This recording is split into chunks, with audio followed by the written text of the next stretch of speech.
India, though it is 1/6 of the overall world population, our overall emission is also per capita very, very less. In spite of that, overall 260 gigawatt is our installed renewable energy sources. 5 years ahead of the schedule. We are supposed to do it by 2030. We have done it in 2025 under the leadership of Prime Minister Mr. Modi. And also, not only that, we have done the utility-led also. One is the increasing the scale in the utility-led model. That is, we are doing in a big way.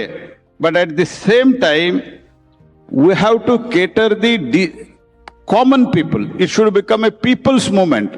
To make it a people's movement, less transition loss, all such things, we have made it almost more than 2.6 million households we have connected rooftop within just 2 years.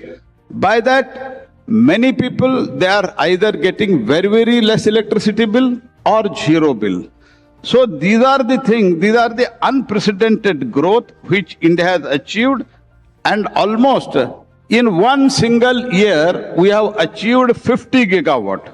So that's why total 6 million of the households rooftop and 260 gigawatt in before 2030, which we are supposed to achieve in 2030, and 500 gigawatt by 2030. These are all the things we are doing, though our per capita emission is less, though we have enough coal, we are doing all these things. It is in the larger interest. That is what I called equity.